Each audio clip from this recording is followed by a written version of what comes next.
Hello, this is Eva Amson, welcoming you to this Bite-Size Bio webinar, which today is sponsored by IVIM Technology. IVIM technology facilitates high-resolution in vivo imaging inside living mice using all-in-one IntraVital Microscopy. Today's presentation is titled Real-Time IntraVital Microscopy, in vivo cellular-level imaging of internal organs in a live animal, and it's being presented by Pilan Kim from IVIM Technology. Pilan is an associate professor at the Korea Advanced Institute of Science and Technology. He received his PhD in electrical engineering in 2005 at Seoul National University.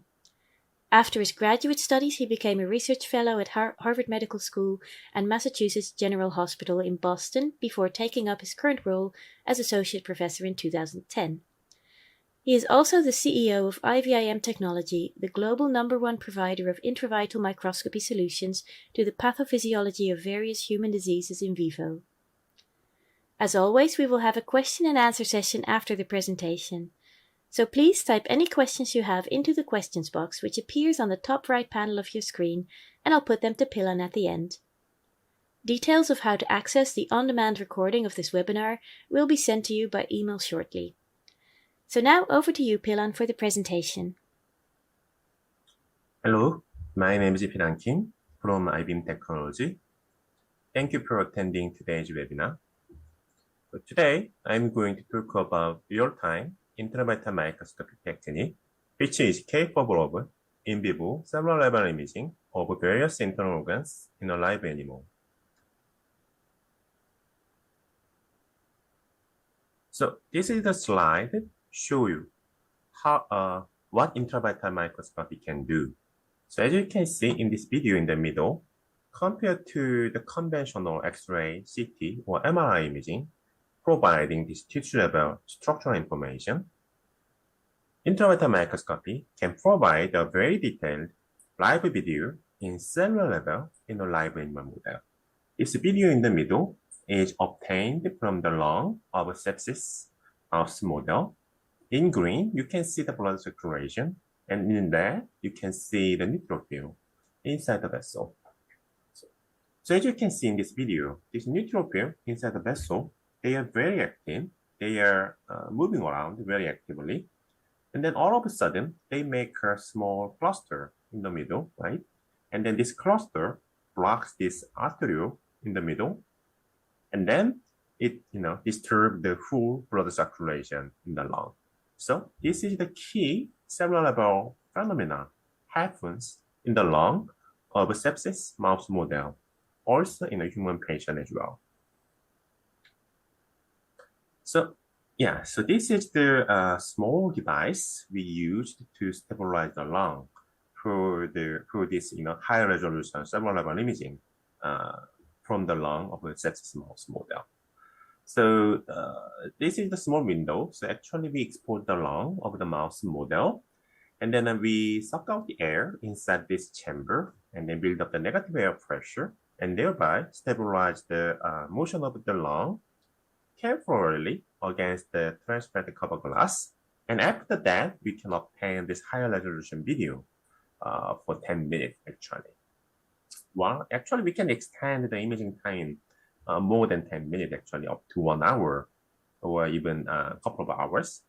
But anyway, this is the key device we use to stabilize the lung for live imaging, for the lung imaging in a live anesthetized mouse model. So this is another example obtained from the lymph node. So again, the IntraVital microscopy is capable of live cellular level imaging of moving cells inside the mouse model, any tissue actually. So this is the preparation of the mouse model. So we anesthetize the mouse first, and then we insert the lactate probe to monitor the body temperature, and then we feedback control the heating pad to keep the mouse body temperature to be stable during this imaging. And then we use the high NA objective lens to obtain this high resolution video. So this video shows the extravasation of T cell, the red color, and in green color B cells in the high endocellular venue. It's the venue vessel in the middle of the lymph node.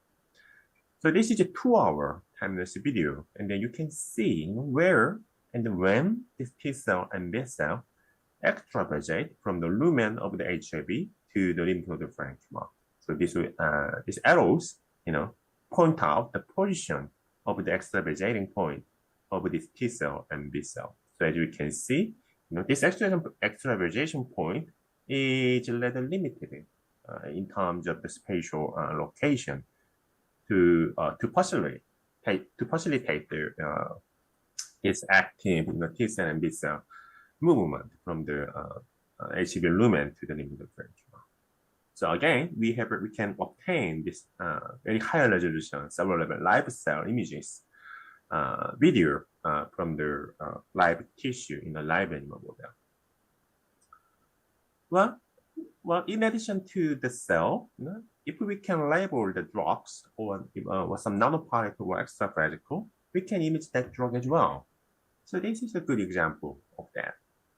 So this is the result of the in vivo liver drug delivery imaging. So the same preparation. So we use the heating lactate probe and then heating pad to monitor the body temperature, to keep the body temperature to be stable.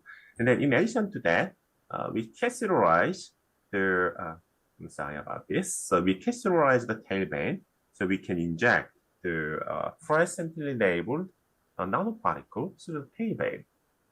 Well, at any time.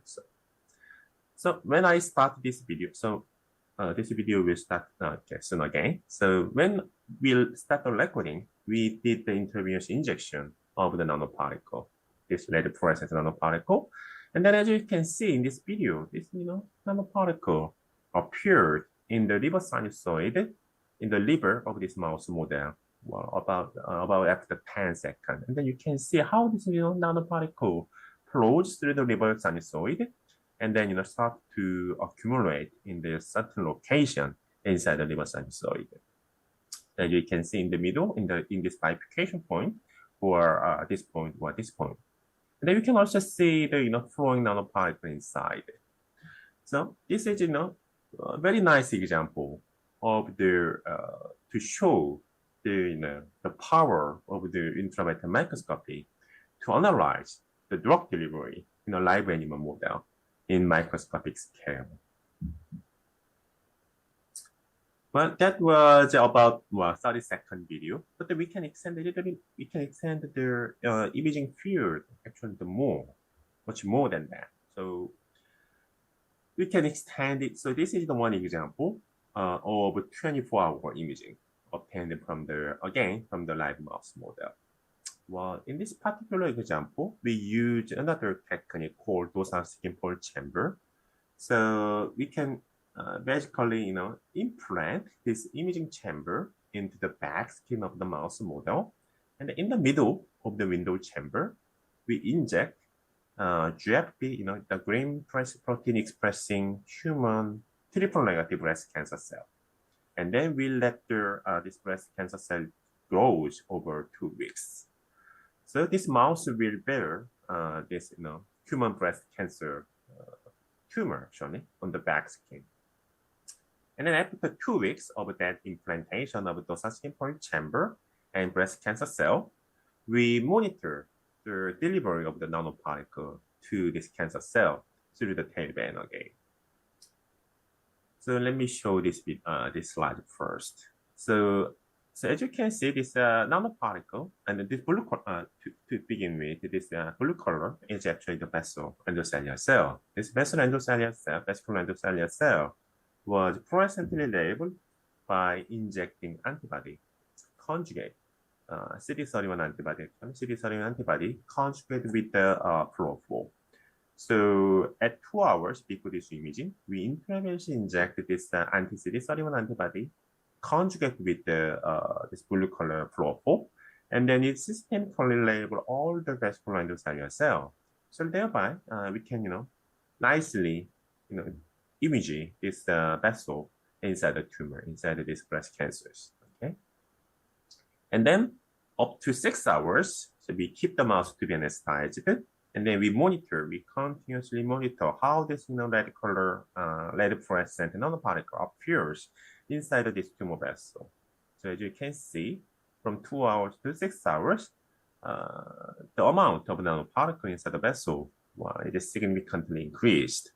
But unfortunately, actually, the most of this nanoparticle, stays inside the vessel. It doesn't really, get out of the vessel and then delivered to the tumor cell, delivered to the cancer cell. So, after 6 hours, we let the mouse, make the mouse to recover from the anesthesia, and then let the mouse to be recovered in the cage. And at 24 hours, we bring the mouse again, and then image the mouse again, the same mouse again at 24 hours.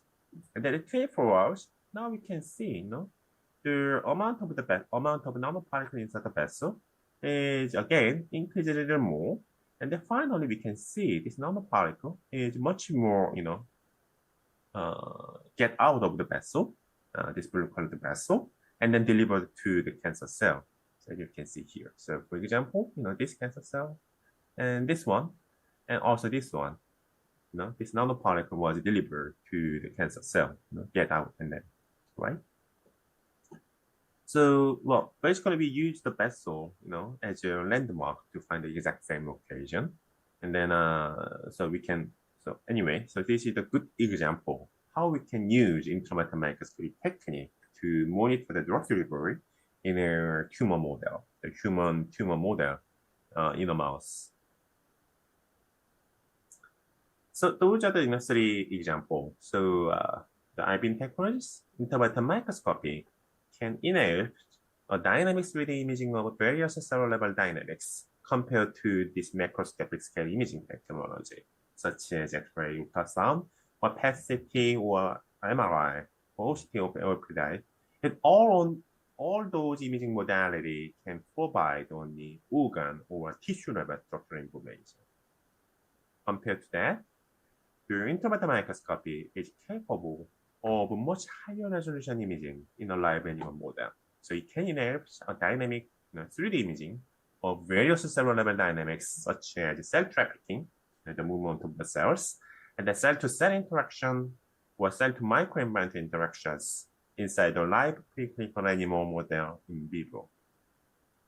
And then as I show you in these two examples, for the drug development, the IntraVital microscopy can enable direct imaging analysis of drug delivery to a target tissue and cell. And then later, we can also monitor the drug efficacy to validate the mode of action of the drugs live preclinical animal model in vivo again. So the IVIM technologies we have been able to image almost every organ and tissue in an anesthetized live mouse model. So all these images shown in this slide was obtained from the live mouse model in vivo under anesthesia. So it includes like a bone marrow, brain tumor in the brain, and the retina in the mouse, in the eyes, skin and hair follicle in the skin, and the various tumor model as well. So this is actually colorectal cancer model in the colon. And then pancreas, spleen, or GI tract, such as stomach, small intestine, colon. All these organs can be imaged in vivo. And then various adipose tissue, prostate, placenta in a pregnant mouse model, while various lymph node, memory tissues, while kidney, skeletal muscle, liver, heart, lung, and so on. So actually, we can image more than that. So we can image any other organs you can imagine in anesthetized mouse model. So all those live images can be obtained by using our very recent model of a dual mode IntraVital confocal and two-photon microscope, the IVIM CMS3. This is shown like this. So it has a single box, this design. So it's very much optimized system for in vivo cellular-level IntraVital imaging of a live animal model.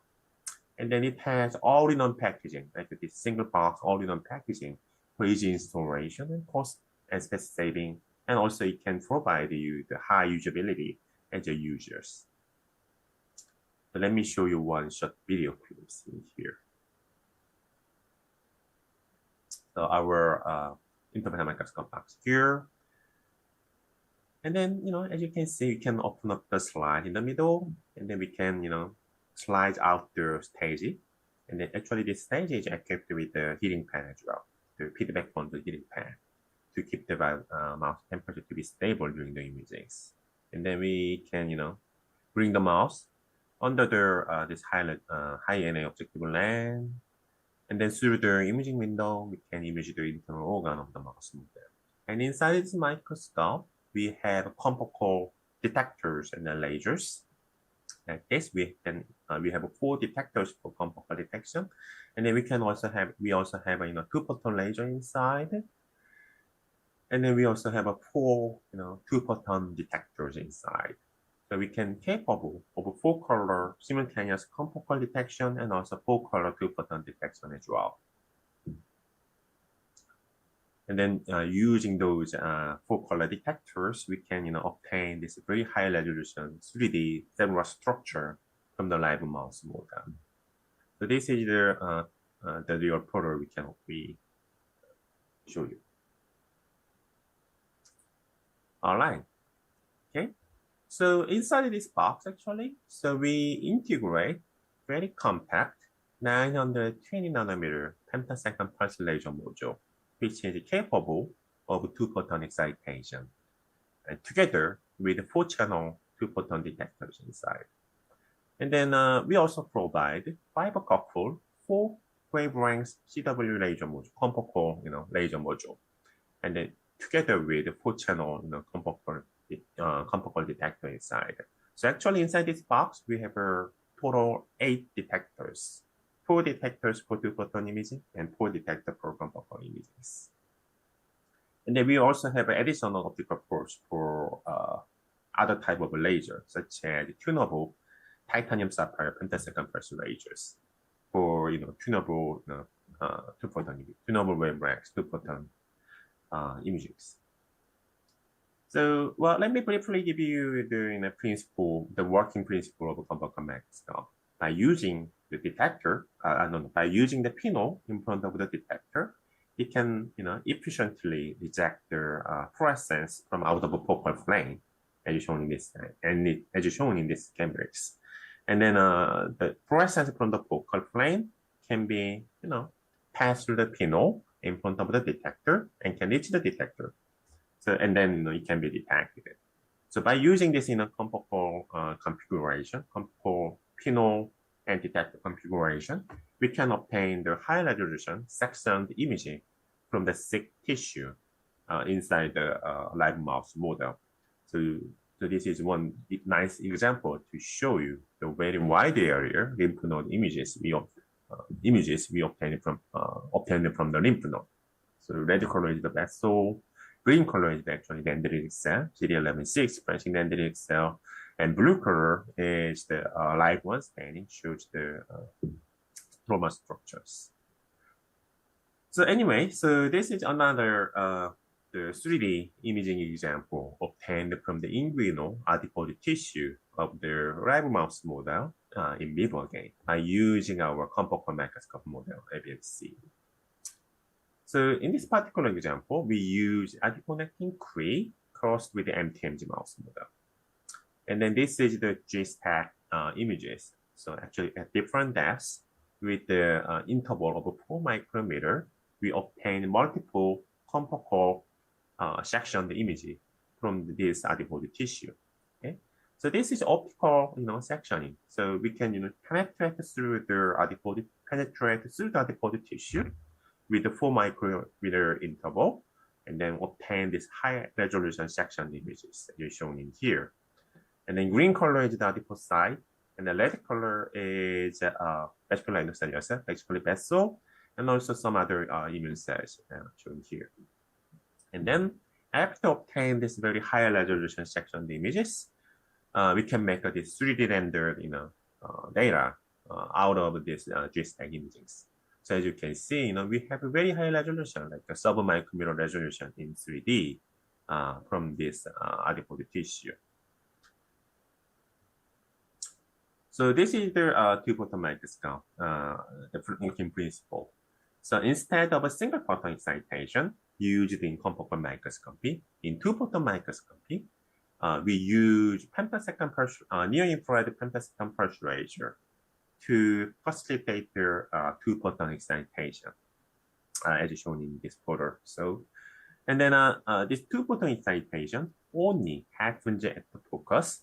So we don't need the pinhole in two-photon microscope. We just need to detect every fluorescence generated from the focus. And in addition to, and this two-photon microscope is capable of fluorescence imaging. And in addition to that, the two-photon microscope is capable of label-free, nonlinear multi-generation imaging, like second-order generation. And interestingly, this second-order generation signal is very efficiently generated from the collagen in the biological tissue without any labeling. So it's not fluorescence signal. So it's purely, non-linear optical signal. And then it can provide additional information to fluorescence imaging, as shown in this example. This is another in vivo imaging data we obtained from the liver of the liver fibrosis sense disease model. And green color is the fibrotic collagen visualized by the second generation signal. And red color is actually the fluorescence signal from the lipid droplet labeled by the fluorophore called SF44. So by using our two-photon lasers at 920 nanometer, we can, we can achieve, 4-color, simultaneous imagings. And then in one color, we obtain the collagen.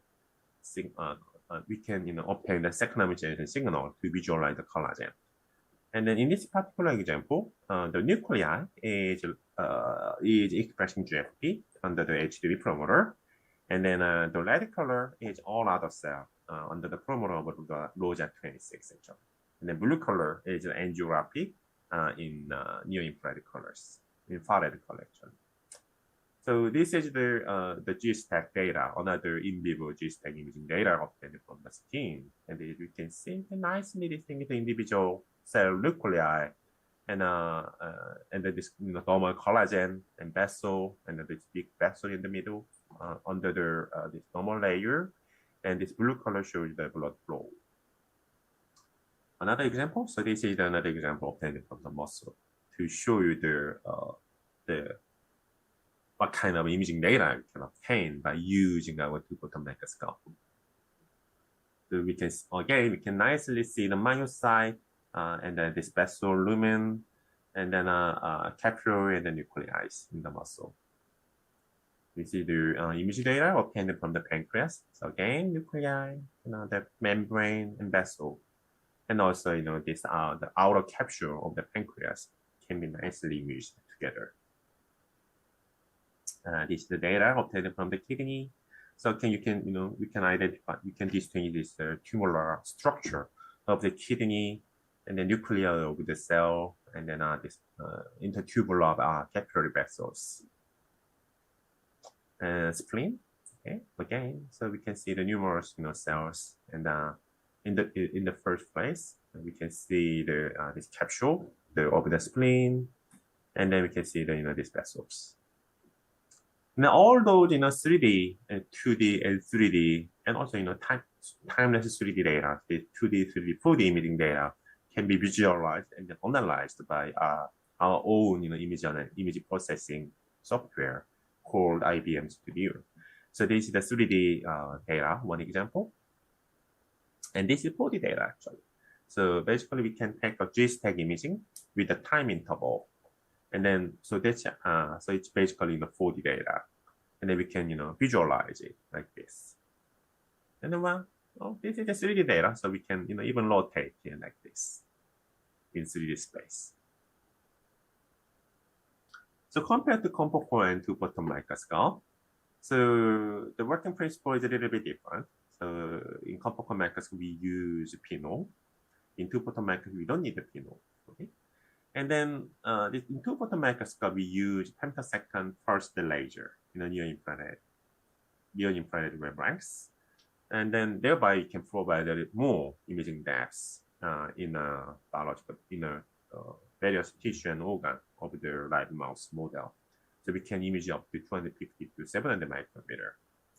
Compared to that, this confocal microscope, the imaging depth is a little less. So it can penetrate up 100 to 200 micrometer, depending on the organs and then tissues.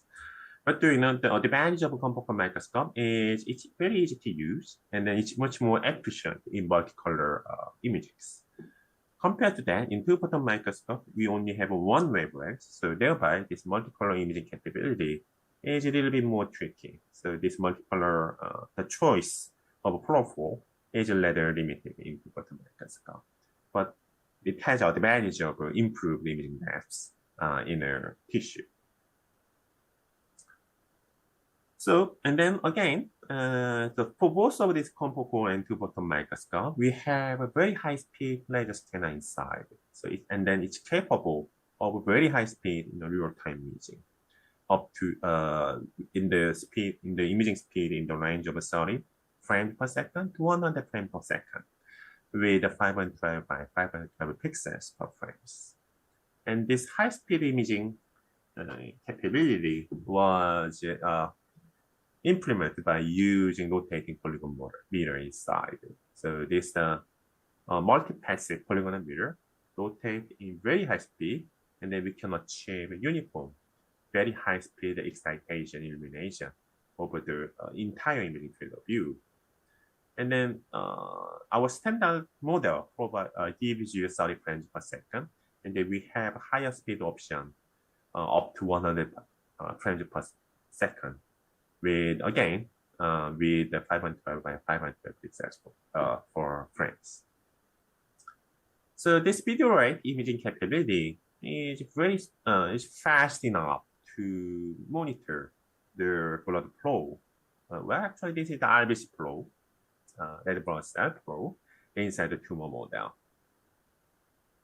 So in this particular example, so again, we use the Dosan skin fold chamber.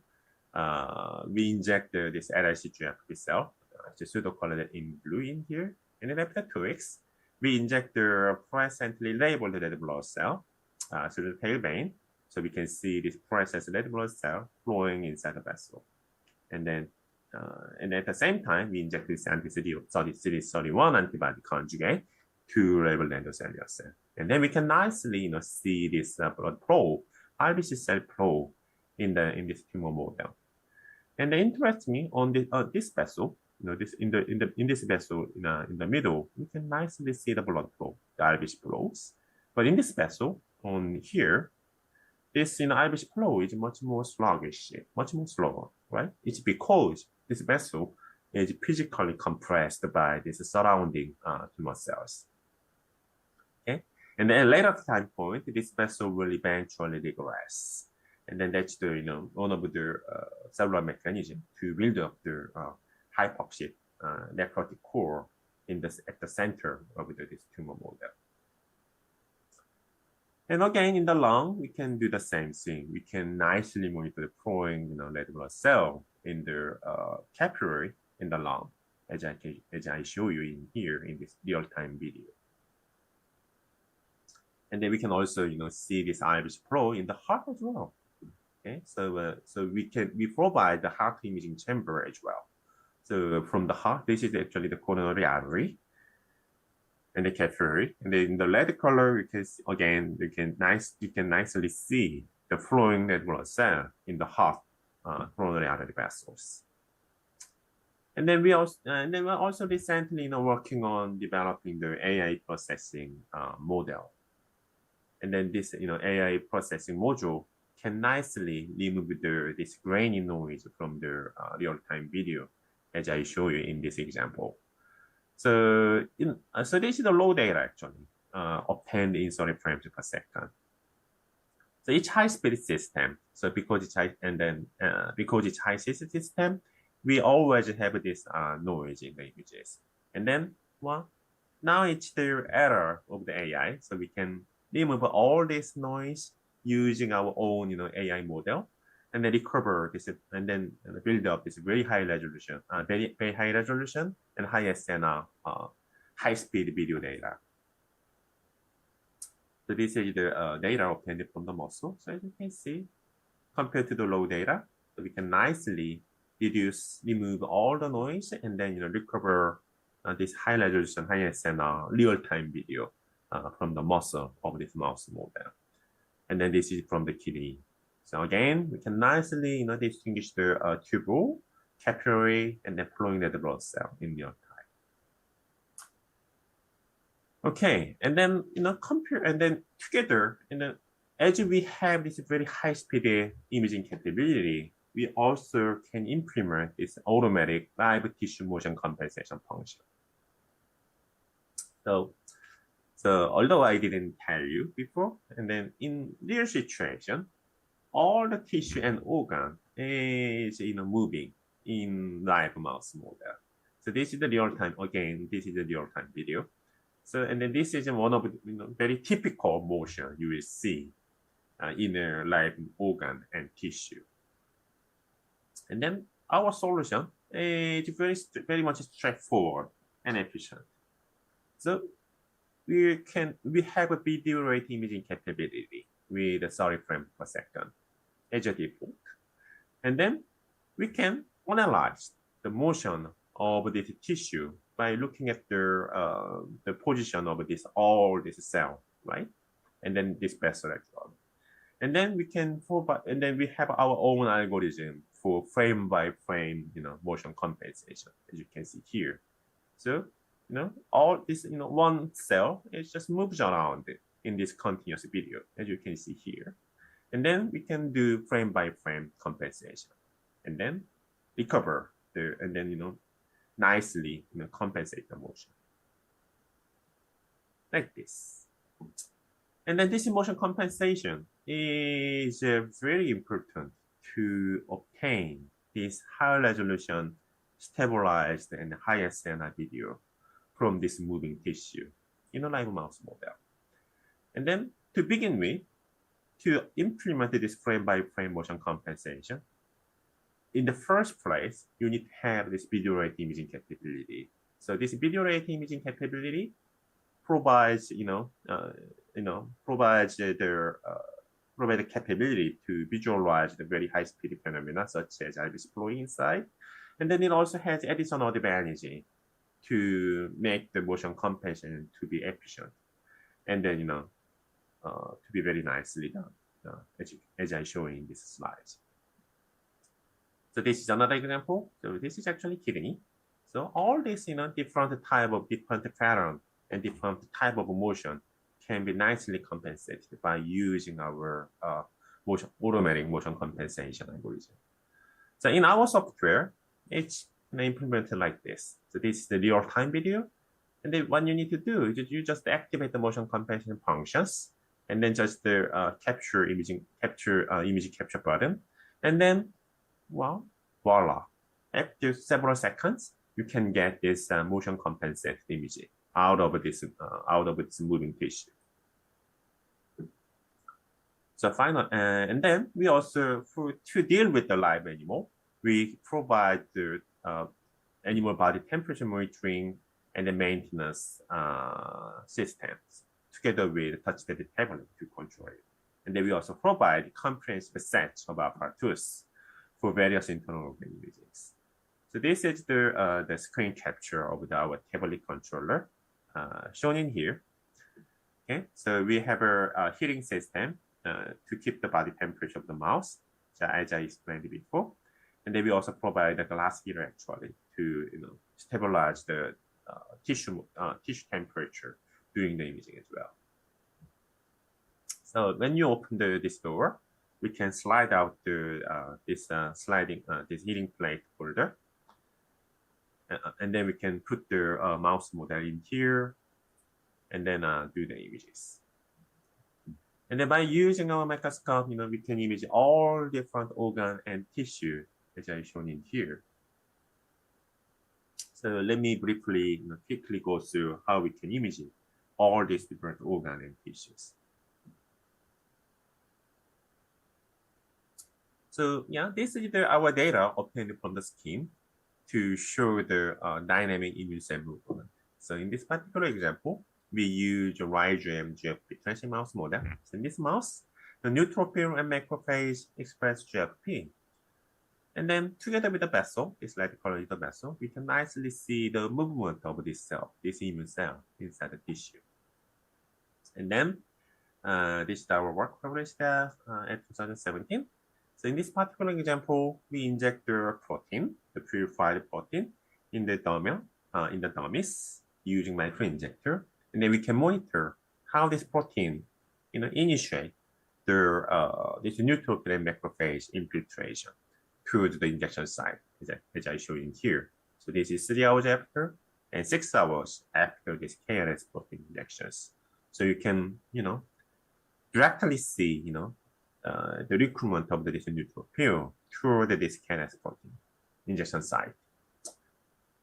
And then, as I explained it before, we can image the same mouse again, repeatedly, basically. So this is the bone marrow imaging after the bone marrow transplantation. So this red color is the transplanted cell, and then we can image the same mouse again and every day from day 1, day 2, day 3, and day 4.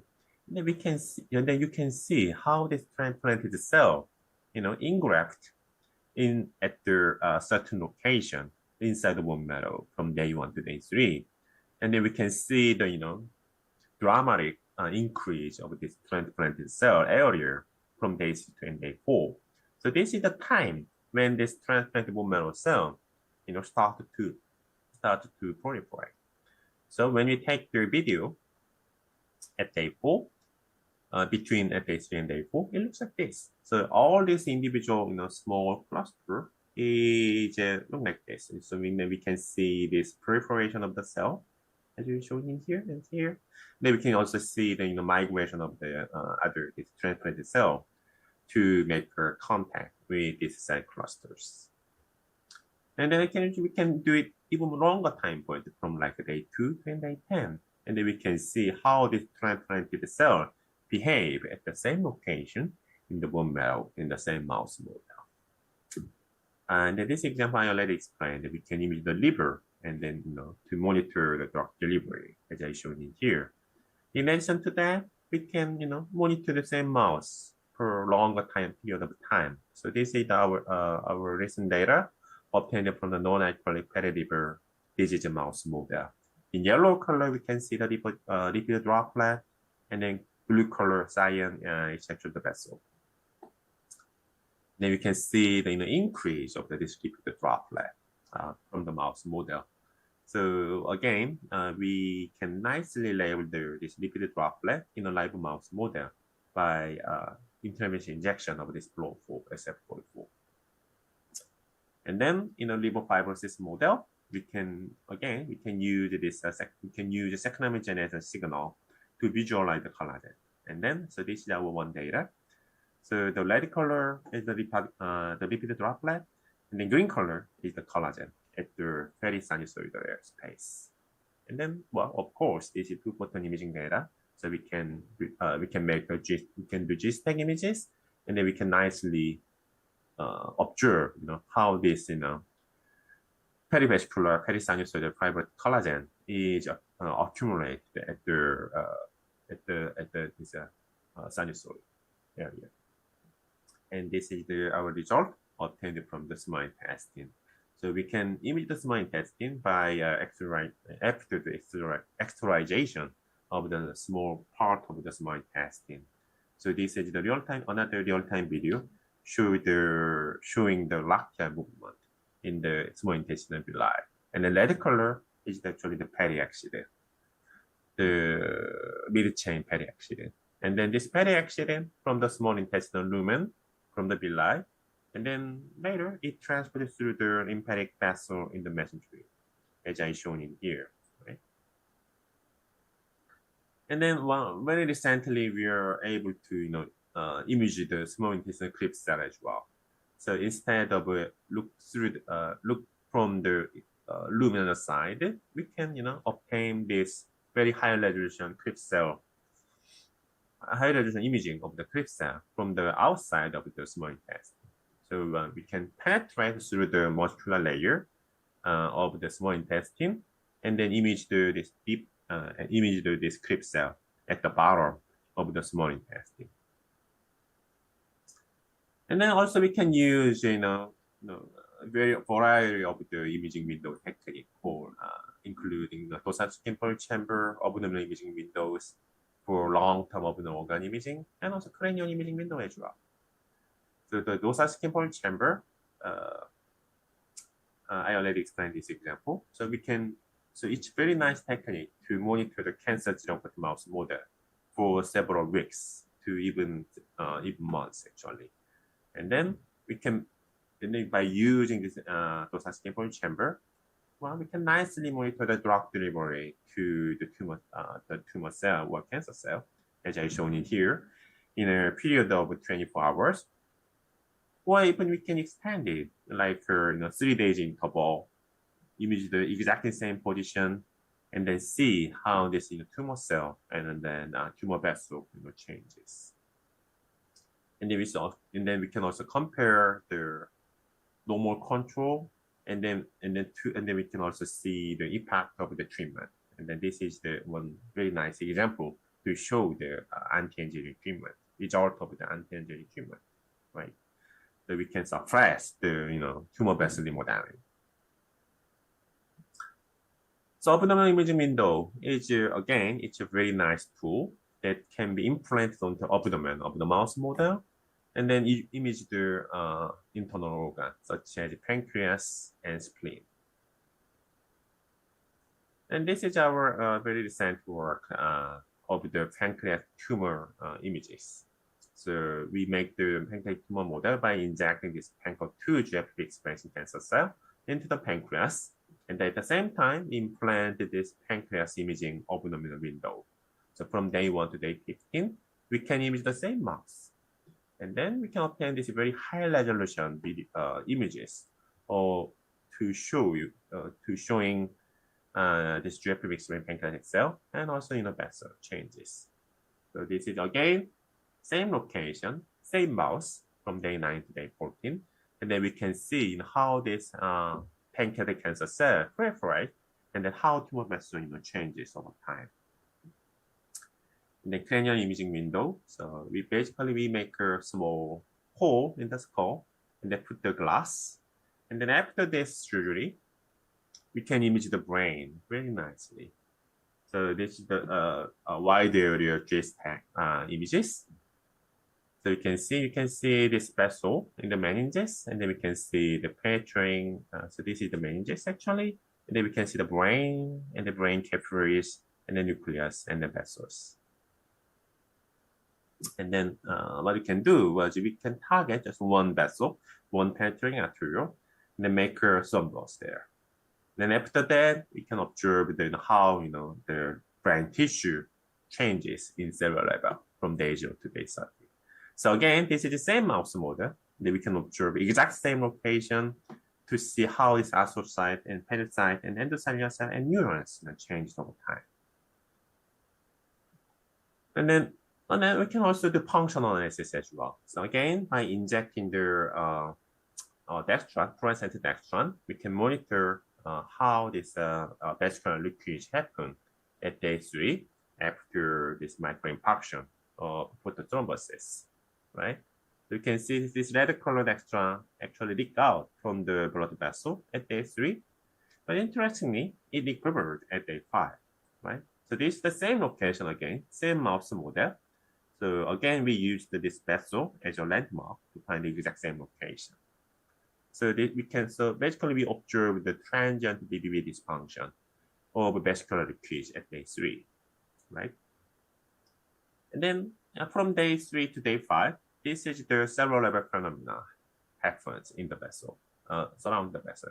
So this pericyte, the red color is the pericyte, it it extends its processes along this CD31 expressing endocellular cell, right? So this recovery of pericyte vessel coverage is the underlying cellular level mechanism of this recovery of BBB functions. So I showed you already how we can image all these different organs and then what we can do by using IntraVital Microscopy technique. So So if you are interested, please visit our website, www.ivimtech.com. And then we have, of course, we have information about the confocal and two-photon IntraVital microscope we are providing.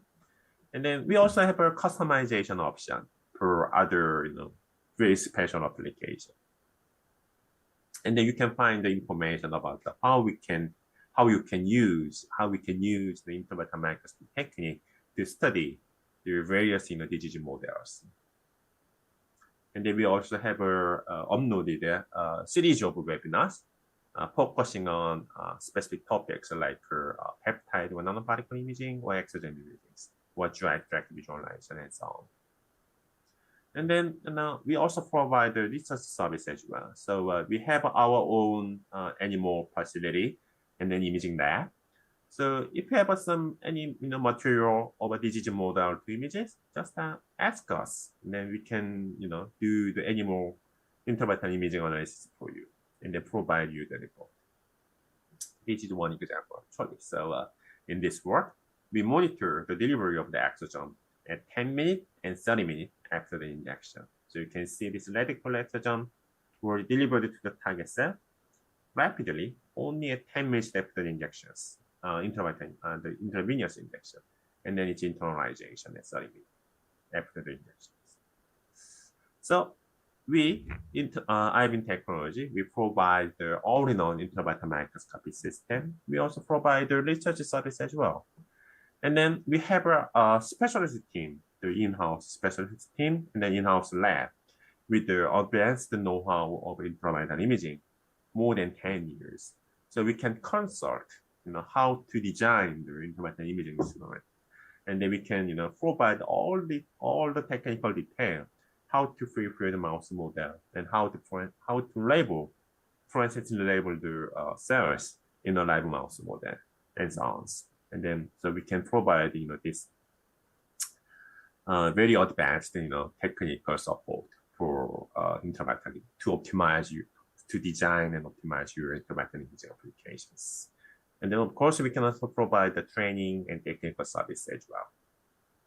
So thank you very much for your attention. And then I'm happy to answer any question you might have. Thank you very much. Thank you, Philan. That was a great presentation.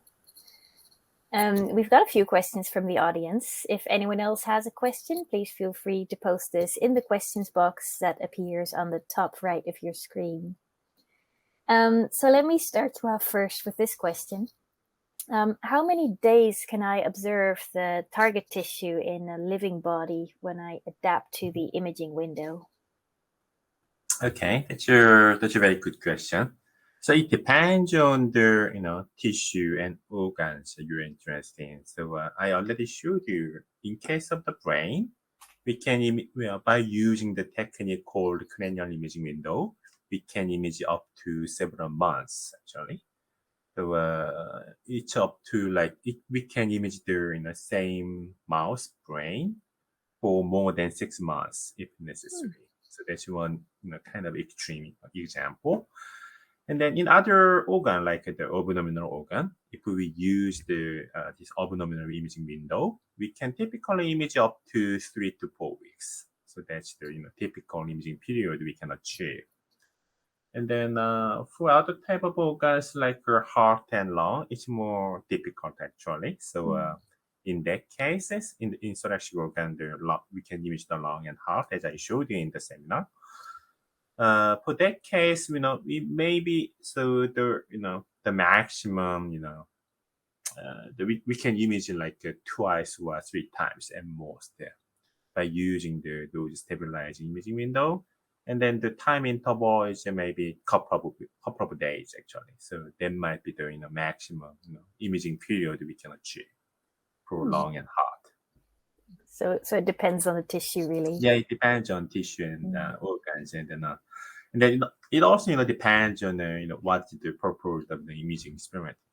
As you may imagine. So well, if necessary, we can implement new method like new method or new imaging window. We can implement new imaging window to even further extend the imaging period if necessary. But it's all kind of a needs-based development. Yeah, thanks. There's a question that just came in. I'll read that out. How can this visualized system contribute to analyzing immune phenotypic markers or cell dose engraftments? Can we use it for that? Oh yeah, of course we can. So as many of you may aware, we can use various transgenic reporter mouse model that express process protein in specific type of immune cell, right? So when we use those kind of reporter immune cell the transgenic mouse model express process protein in certain type of immune cell, we can just repeatedly image that mouse, and then we can follow up how the number of immune cell changes, or how the activity of that immune cells changes over time. So that might be the one way to analyze the immune phenotype, those immune phenotypic markers. And then we can also use various antibodies conjugate with the fluorophore to analyze the expression of those surface marker in the certain type of immune cells. Thank you. Let me move on to this next question. Are there any side effects or unexpected events caused by window surgery? Yeah, of course, there is always a possibility about that because it's a surgical procedure, So basically, it's a surgical procedure. So we need to give the mouse enough time to recover from the surgery. That's the first place. And then if our surgical procedure was not performed, correct, appropriately, then it may cause excessive inflammations after the surgery, and they fail to properly recover. So that's one potential side effect. So what we normally do is we prepare enough number of mice as your kind of backup in the first place.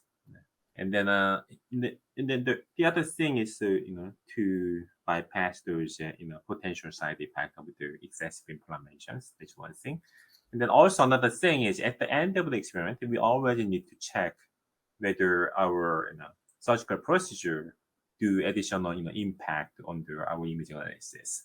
So to compare that, we always do the sham. We always prefer the sham control mouse model as well. To evaluate the impact of the surgical procedure itself. Thanks. There's an interesting question that just came in. Is it possible to view two different imaging windows in the same model? For example, an abdominal window and a cardiac window? Yeah, it's technically possible, but it may be difficult to get the approval for the IACC, as you may imagine. So it's technically possible to implant two imaging windows in the same mouse model, same mouse at the same time. But it's not. It's very difficult to image the two imaging windows at the same time because the mouse is quite small, as you imagine, and then we need this high numerical aperture objective lens, high magnification objective lens, which are relatively big, compared to the size of the mouse. So we have a physical constraint to use two large objective lens to image the two imaging window in a single mouse at the same time. But we may do it sequentially in a single mouse. Yeah, I guess they're just too small. Yeah. And then we also have an ethical issue as well. We always want to minimize the suffering of the mouse model. So it may be difficult to get the approval to use two imaging windows in a single mouse model at the same time. Yeah, that might be the biggest challenge. Yeah. The next question for you is how deep can we image in vivo and ex vivo inside the brain? Inside the brain, okay. So our imaging penetration also, depends on the type of tissue and organs. So brain is one of the most transparent, organ in the mouse actually. By using confocal imaging mode, we can typically penetrate up to 200 micrometer in the brain. Then with the two-photon imaging mode, we can penetrate further. We can penetrate up to 700 to maybe 1,000 micrometer, so 1 millimeter. That might be the kind of a maximum. And then, well, that's for the brain. But for other type of tissue like liver or kidney, the imaging penetration is much less because it's full of blood, as you imagine, and then this blood absorbs a lot of light. So in the liver, the typical penetration is with the confocal imaging mode, it's typically 100 micrometer, and then with the two-photon, normally 250 micrometer might be the maximum in vivo. And then in case of ex vivo, basically without any treatment, the imaging penetration will be similar. But in ex vivo condition, maybe many of you already know, there are other technique called optical clearing. So we can treat this ex vivo organ and tissue to be more transparent. And then we can extend our imaging penetration depth up to several millimeters. So once again, it depends on the tissue. Yeah, and then also condition of the tissues. In vivo is typical. In vivo is quite several hundred micrometer to 1 millimeter might be the maximum. But in ex vivo, it can be several millimeter with additional clearing process. And is it possible to image human tissues and non-human primates? Okay, yeah, of course. We can image the human tissue as well. So ex vivo, we have no problem at all. So we can image any ex vivo human tissue with fluorescence labeling. And then also we can image the in vivo human tissue as well. So there are several reports by other groups and then so in clinical trial, there have been several reports using IntraVital microscopy, like a confocal or two-photon microscopy to image the human tissue in vivo. So it's possible. But the one tricky part in here is there are very limited number of flow we can use in human in vivo. So it might be the technical challenge. Yeah, and while I was asking that, another question came in asking about, for example, zebrafish, amphibians. I guess you can use any model system. Oh yeah, of course. In case of zebrafish, the many people, the other group have used it to image the zebrafish. As far as I know, they use agar cell to, immobilize the zebrafish, for example. And then in case of amphibian, it's also possible. I saw several reports about that. The anesthetization should be, in that case, gas system. We can use isoflurane or ether, to keep the animal to be anesthetized during the imagings. Yeah, and then a question came in. So after evaluating with the window, is it possible to revive the animal again? Oh yeah, of course. So the mouse is anesthetized during the IntraVital imaging. So as you can easily imagine, after we finish the imaging, we can just let the mouse to be awake again from the anesthesia, and then we can keep that mouse in the cage for several for several days if necessary, and then we can bring that mouse again, the exact same mouse again, and then image the same mouse. So and then we can repeat those imaging session in a single mouse model. Great. Thanks. I've just got one question left for you, and that is, what would you describe is the advantage of this device over other confocal and two-photon microscopes? Okay, so in the first place, our system is much more optimized for live animal imaging, and then we also provide the motion compensation function, and then very high speed imaging. And then our high-speed imaging capability is the key to achieve this motion compensation, high quality motion compensation in a moving tissue in a live mouse model. And then also, our system is integrated with this temperature control system. So it's quite important to keep the mouse body temperature to be stable during their intravital imaging. Because once anesthetized, the mouse body temperature drops very rapidly. The mouse body temperature drops, several degrees only after 10 to 20 minutes. So you can easily imagine, it's very important to keep the body temperature to be stable for during the whole period of intravital imaging. And then it's also important to keep the tissue temperature to be stable as well. So we kind of have all the heating system and the temperature monitoring device integrated with our microscope. So it's it's ready to be used by customers. Well, thank you so much. That brings us to the end of the webinar. So thank you again, Pilan, for a very illuminating presentation and a great discussion, of course. Okay. Yeah. And thanks to our sponsor, IVIM Technology. And finally, thanks to the audience for taking the time to attend and listen in. So until next time, good luck in your research and goodbye from all of us at IVIM Technology and Bite Size Bio.